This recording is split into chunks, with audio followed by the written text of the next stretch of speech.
किस मस्जिद से किस मौलवी ने ये फरमान निकाला कि ये जो बलात्कारी हैं इन्हें मुसलमान मत कहो? ये जो बलात्कारी इनके नाम पे फतवा किस मौलवी ने निकाला? ये जितने लोग हत्यारोपी हैं, जितने लोग दंगाई हैं, जितने लोग नकाब के पीछे आकर पत्थरबाजी करते हैं सेना पे, कितनी मस्जिदों से आप मुझे आंकड़ा दीजिए। ये लोग आंकड़ा दे ना, जिनको ये बड़ा डर है कि भाईचारा खतरा है, तो कितने मस्जिदों से ये फरमान निकाला गया, ये फतवा जारी किया गया। हमेशा से हम चारा बने हैं। हम कहते हैं एक आध दो मस्जिद से तो कोई मौलवी माइक में फरमान जारी कर दे। अरे पूरा देश में क्या सारे के सारे मौलवी विवेकहीन हो गए हैं? मैं तो अब यही पूछना चाहता हूँ, भाई भाईचारे वाला कहाँ हम भाई भाई भाई करते रह गए, वो हमें चारा बना गए। भाई मुसलमानों को माइक मिल जा रहा है, मीडिया मिल जा रहा है, उनको हाईलाइट किया जा रहा है, उनको जानबूझ के बेचारा पैदा किया जा रहा है। अब ये बेचारा है नहीं, वो चारा बना देगा आपको। सुनते जाइए पहली बात, वो इसलिए ऐसा प्रोपेगेंडा एक विशेष तंत्र के द्वारा किया जाता है ताकि ये छवियां बाहर के देशों में जाए और बाहर के देशों में देश को शर्मसार होना पड़े। आज जिस गति से हमारा देश वैश्विक पटल पर अपना सम्मान पैदा किया, G20 का सम्मेलन होता है, पहले सारे लोग आते थे, हमारे प्रधानमंत्री को ठोक के चले जाते थे, आज आते ही दूर से हाथ जोड़ते हैं। हाथ जोड़ने की परंपरा हमने वैश्विक स्तर पर खड़ी कर दी। आज सभी लोग, आप देखिए इटली में सम्मेलन हुआ, जब वहाँ पे हमारे आदरणीय मोदी जी गए, बीच के शिखर में रखे गए, उसके पहले की तस्वीरें देखिए, हमारे प्रधानमंत्री खोजे नहीं दिखते थे, पता नहीं किसकी आड़ में कोर्ट में छुपे रहते थे। भाई वो जो हमने छवि प्राप्त की, अब जानबूझ के विदेशी फंड आएगा, सैकड़ों मीडिया वाले उनके पास पहुंच जाएंगे, बेचारा बेचारा बेचारा। अब बेचारा बेचारा इतना अपने आप को बेचारा दिखाएगा, ये सारी छवियां विदेशों पे जाती हैं। भाई साहब बस भाईचारा में चारा बनते चले गए हैं। मैं अब याद नहीं दिलाऊंगा, सबके पास आंकड़ा है। भारत पाकिस्तान विभाजन हुआ, जब पाकिस्तान में हिंदू चले गए, कुछ बड़े आदर्शवादी बन गए, चलो वो मुसलमानों के बीच रहेंगे, वाह रहेगा, इक्वलिटी रहेगी, समानता रहेगी, जीवन बड़े धन्यता जिएंगे, नया देश मिलेगा, नया वर्तार मिलेगा, नए नियम से जिएंगे। और भारत के प्रति गली भ्रांति किया गया। जब वहां गए 20% गए थे, यार 2% भी नहीं बचे, 1.5% नहीं, 0.5% बचे हैं और चिल्ला रहे हैं, चीख रहे हैं, बचाओ बचाओ मोदी जी बचाओ। मजबूरन मोदी जी को नया कानून भी लाना पड़ा उनकी रक्षा के लिए। ये कैसे दोगले लोग हैं, कह रहे हैं कि भाईचारा, कहाँ भाईचारा है? इसी देश में जम्मू कश्मीर में कौन सा भाईचारा था? आज बंगाल की हालत देखिए, कौन सी भाईचारा है? हर जगह आप चारा बन जाएंगे भाईचारे के चक्कर में। भाईचारे के चक्कर में नहीं फंसना है, अब कानून चाहिए। भाई हम कह रहे हैं अगर भाईचारा बहुत ही प्यारा है तो आप इस देश में जो नियम हिंदुओं के ऊपर लागू है, आप भी जाके इस देश के सरकार से कहिए कि हमारे ऊपर भी लागू करें। सारे हिंदू एक विवाह कर रहे हैं, तुम 3-3 विवाह कर रहे हो, 4-4 विवाह कर रहे हो।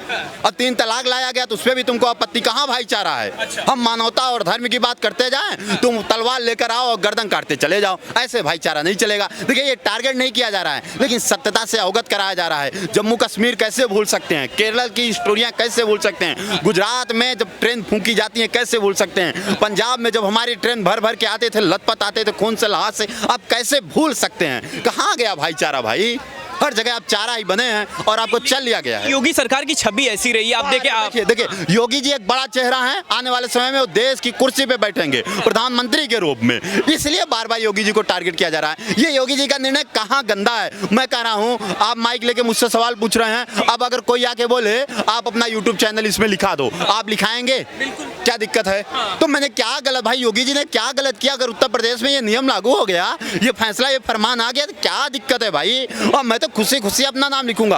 अगर इस देश में कानून हो जाए कि सभी, भाई आप बताइए, अगर एक आदमी अपने ठेले के साथ अपना नाम लिख दे और सरकार से ये भी गुजारिश कर दें हम कि भाई सबको लाइसेंस दो ठेला लगाने का। अब जब ठेला लगाने का लाइसेंस मिलेगा तो पुलिस लूटपाट तो नहीं करेगी ना, जो शाम को आती थी 250 रुपए, 200 रुपए, 500 रुपए, अरे बंद हो जाएगा। तुम्हारा सीधे सरकार से कनेक्शन हो जाएगा।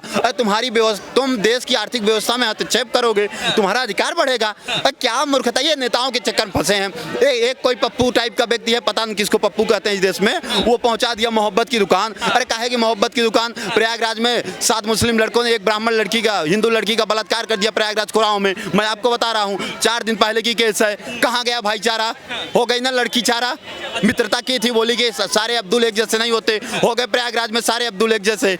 एक अब्दुल से मित्रता कि यही कहा जा रहा है ना कि आपको एक दो घटनाएं हो रही हैं तो उससे जो है टारगेट किया जा रहा है, पूरे मुसलमान को बदनाम किया। भाई साहब ये एक दो घटनाएं हैं। किस मस्जिद से किस मौलवी ने ये फरमान निकाला कि ये जो बलात्कारी हैं इन्हें मुसलमान मत कहो?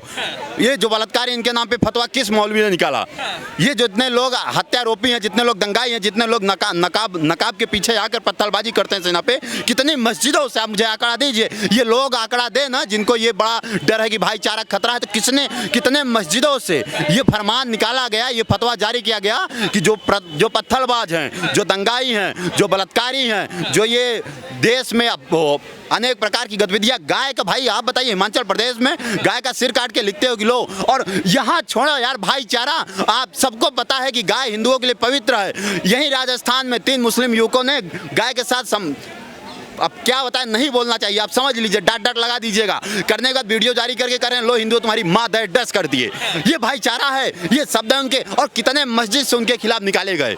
कन्हैया कुमार को मार दिया गया, कितने मस्जिद से उनके, बल्कि उनको जमानत मिल गई और जमानत दिलाने के लिए पहुंच भी गए। करोड़ों रुपए उनके यहाँ डोनेशन पहुंच गया।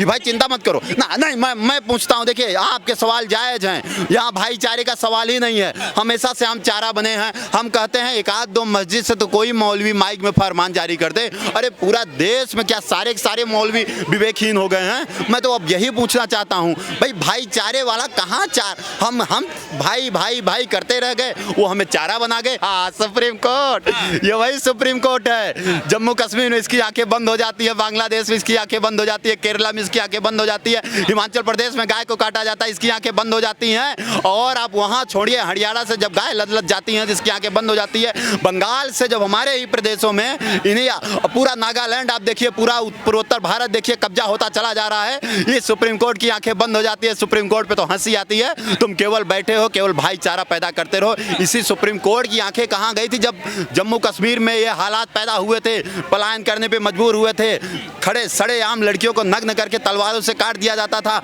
उनके प्राइवेट पार्टों को 2-2 पार्ट कर दिया जाता था। क्या क्या दुर्दशा की गई है। ये बंगाल में आज जाके देखिए सुप्रीम कोर्ट को नहीं दिखेगा, केरल में जाके सुप्रीम कोर्ट को नहीं दिखेगा, क्योंकि वो कहते नहीं है क्या रतौंधी हो जाती है केरल में जाते ही। अब किसको हो जाती है मुझे नहीं पता। ये जो हाई कोर्ट में जाते हैं, सुप्रीम कोर्ट में लेके जाते हैं अपना अपील हो उनको भी, और ये जो निर्णय इस टाइप का देते हैं, मैं किसी के ऊपर उंगली नहीं उठा रहा हूँ। भाई आपको क्यों रतौंधी हो जाती है केरल में, जम्मू कश्मीर में क्यों रतौंधी हो जाती है, बंगाल में क्यों हो जाती है, या वहां पर क्यों हो जाती है जहां पर इस प्रकार की घटनाएं की जाती हैं। अभी इसी देश में उज्जैन से नारे लगे, अभी कुछ नारे और लगे थे कि भारत तुम्हारा डैश डैश कर देंगे। ये बहुत पिछड़ा नारा नहीं है, 1-2 महीने पहले का नारा है। और फिर कुछ युवा इकट्ठा हो गए, एक विशेष समुदाय के, कह रहे हैं हिंसा अल्लाह, वो वक्त दूर नहीं जब मुसलमानों तुम्हारी डैश डैश कर देंगे। भाई हमारी खुलेआम मां बहन को गाली दिया जा रहा है, कोई सुप्रीम कोर्ट का फरमान नहीं, कोई राहुल गांधी का बयान नहीं, कोई प्रियंका गांधी का बयान नहीं, कोई अखिलेश यादव का बयान नहीं। भाई हम कब तक हाथ जोड़ के बैठे रहें? हिंदू मुस्लिम भाई भाई, हिंदू मुस्लिम भाई भाई। हमारा निवेदन है, अगर सभी चाहते हैं कि ये कौमी एकता बनी रहे, कौमी एकता कैसे बनेगी? अगर हिंदुओं की तरफ से कोई अराजकता फैला रहा है तो हिंदू धर्म के सभी मान्यताकार लोग आके उसका बहिष्कार करें। अब करते भी हैं, हिंदू लोग सभी करते हैं, कोई शरण नहीं देगा। हमें पता है अगर हिंदू धर्म में कोई बलात्कार किया तो उसके माँ बाप भी उसके नहीं होंगे, मार के जूते खेत देंगे। अब इस्लाम धर्म में मैं कहता हूँ, अगर कोई इस्लामिक व्यक्ति बुर्के की आड़ में या फिर मुखौटे की आड़ में सेना को पथराव करे या कुछ भी करे, तो सभी मुसलमान मान्यताकारों के लोगों को, जो मौलवी बैठे हैं मस्जिदों में, इनको चाहिए कि ये फतवा जारी कर दे उसके खिलाफ। हिंदुओं के खिलाफ तुम फतवा जारी करते हो। निपुण शर्मा जो सच्चाई बोलती है, जो तुम्हारी ग्रंथों की भाषा तुम्हें आसान शब्दों में समझा दी, उसके खिलाफ तुम फतवा जारी कर देते हो। और जो तुम्हारे लोग जो तुम्हारे कुरान के ऊपर चढ़कर बोलते हैं हम कुरान के मान्यताकार हैं, कुरान के इनके कुरानों के सिद्धांतों के विपरीत काम करते हैं, इनके धर्म ग्रंथ के विपरीत काम करते हैं, और ये उनके खिलाफ कुछ नहीं बोलते, उनको संरक्षण देते हैं, करोड़ों रुपए पीछे से पहुंचा देते हैं, बोलते ले भाई ले ले, और जो कि अच्छा किए। एक सवाल ये उठ रहा है कि लगातार ये कहा जा रहा है कि इससे ये होगा कि मुसलमानों को रोजगार तो दे नहीं पा रहे हैं, अब प्रशासन ऊपर से प्रेशर बना के उनको निकलवाने की कोशिश कर रहा है। ये गंदी बात है। मुसलमानों को रोजगार नहीं दे पा रहे हैं, ये किसने बोला? रोजगार टारगेट करके निकाल रहे हैं। कहाँ टारगेट कर रहे हैं भाई, ये बताइए आप। नहीं, अब मुसलमानों को रोजगार नहीं दे रहे, कितना फूहड़ मजाक किया जा रहा है। भाई अब रोजगार तो सबके लिए है, जो व्यवधान है, जो प्रावधान है, वो चारों तरफ से चल रहे हैं, उसी पे सभी काम कर रहे हैं। अब देश एक नई अगर विकास के रथ पे चढ़ेगी, कुछ पटेलिया डमाडोल भी होंगी, कुछ वैकेंसियाँ आएंगी भी, कुछ अब सरकारी नौकरी को ही तुम नौकरी मान के चलते हो। आज भाई आप बताइए, पहले बाल कौन काटता था? नाई काटते थे। आज कौन काट रहा है? मुसलमान काट रहे हैं। पहले मोची का काम कौन करते थे? मोची करते थे। आज मोची का काम कौन करने लगे? मुसलमान करने लगे। सुनते जाइए, पहले लकड़ी का काम कौन करते थे? इलेक्ट्रिशियन का काम कौन करते थे? और तमाम ऐसे हमारे सारे काम है जो हम आपको गिनाते चले जाएं, वो हमारे लोग करते थे। हमने व्यवस्था कर रखी थी। उसके बाद हमारी ये अपनी व्यवस्था थी कि ये हमारे घर का स्वयं का रोजगार है, हम इसे सीखे रहें, इसके साथ साथ सरकार के भी क्षेत्र में काम करते रहें। अगर सरकारी नौकरी मिलती है तो वहाँ जाइए, अच्छा योगदान दीजिए, नहीं तो ये रोजगार लिए रहिए। फिर हमारे ही देश के कुछ चुटपुल्ले नेता आए, अपनी अपनी जात के नेता बन गए। अब अपने ही लोगों को बोल दिया कि तुम ये जो बढ़ई का काम सीख रहे हो, ये तुम्हारा अपमान है। अब वो सीखना बंद कर दिया। काम पड़े हैं, गाँव में काम है, शहरों में काम है। 700-800 रुपये दिल्ली में केवल आकर पानी का नल खोल के चला जाता है, 700 रुपये लेके चला जाता है। अब अगर 3 घर में गया, 7 तरीके का 2100 हो गया। इतना तो सरकार का एक नौकर भी नहीं कमाता एक दिन में। तो अब ये क्या है, अपने भाई सरकारी नौकरी को होगी, अगर तुम नौकरी मान के चलते हो, जिंदगी भर गंवार रहोगे, निहायत गंवार रहोगे।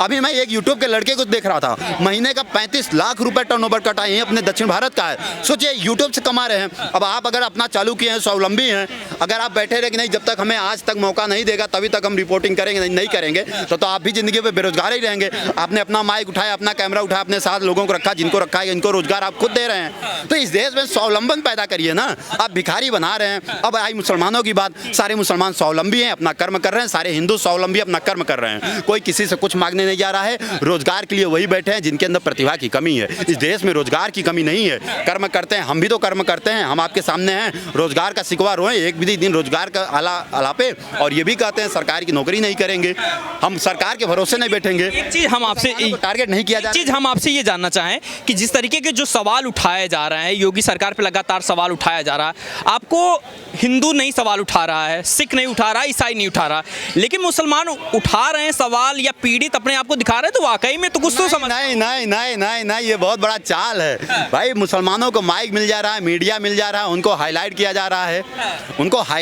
उनको जानबूझ के बेचारा पैदा किया जा रहा है। अब ये बेचारा है नहीं, वो चारा बना देगा आपको। सुनते जाइए, पहली बात वो इसलिए ऐसा प्रोपेगेंडा एक विशेष तंत्र के द्वारा किया जाता है ताकि ये छवियां बाहर के देशों में जाए, और बाहर के देशों में देश को शर्मसार होना पड़े। आज जिस गति से हमारा देश वैश्विक पटल पर अपना सम्मान पैदा किया, G20 का सम्मेलन होता है, पहले सारे लोग आते थे, हमारे प्रधानमंत्री को ठोक के चले जाते थे, आज आते ही दूर से हाथ जोड़ते हैं। हाथ जोड़ने की परंपरा हमने वैश्विक स्तर पर खड़ी कर दी।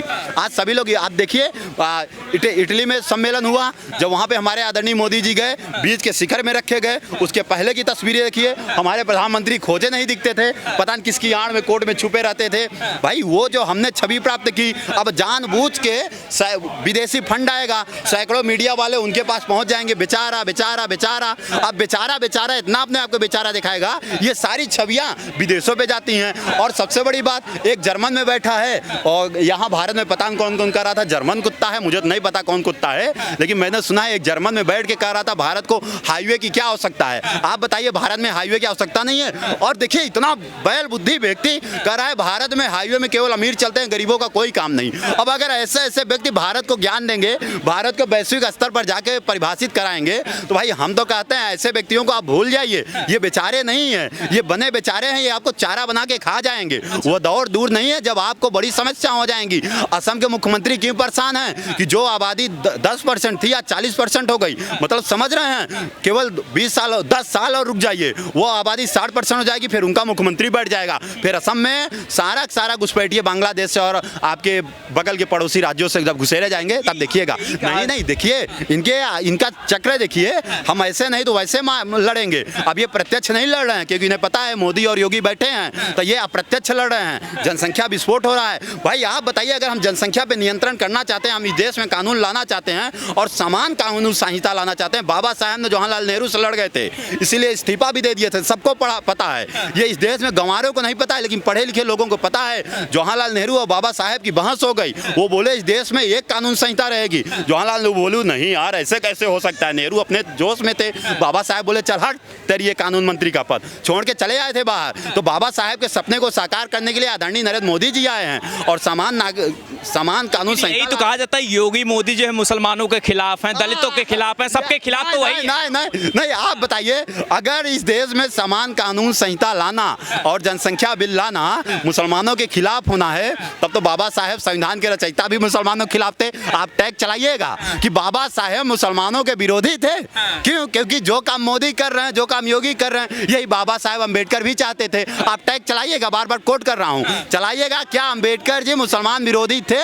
क्योंकि अम्बेडकर जी चाहते थे इस देश में एक कानून हो, अम्बेडकर जी चाहते इस देश में एक कानून हो, और योगी जी भी, मोदी जी भी चाहते हैं इस देश में एक कानून हो। तो क्या अम्बेडकर साहब इस देश में मुसलमान विरोधी थे? अब ये टैग आप चलाइए। अब मैंने आपको एक काम दे दिया। अब आपके हिसाब से लग रहा है कि जो सवाल उठ रहे हैं हिंदू विरोधी का, जो लग रहा है, कहा जा रहा है कि हिंदुओं की सरकार हो गई है, मुसलमानों को पीड़ित किया जा रहा है या उनको परेशान किया जा रहा है इस सरकार में, तो आपको नहीं लगता है क्या? अब फिर मैं आपको लौटाऊंगा प्रयागराज। 5 दिन पहले एक लड़की का 6 मुस्लिम लड़कों ने बलात्कार किया। प्रयागराज में कितनी बसें जले, आप आंकड़ा मुझे ला के दिखाइए। 6 दिन पहले की केस है। प्रयागराज में कितने मुसलमान मारे गए, प्रयागराज में कितने दिनों तक चक्का जाम हुआ, प्रयागराज में कितनी अनहोनियां घटी जिसे नहीं घटना चाहिए, एक भी घटना नहीं घटा। ये हिंदुओं का रूप है। अगर हिंदू सरकार होता आज प्रयागराज में लाखों मुसलमान गंगा किनारे बहते।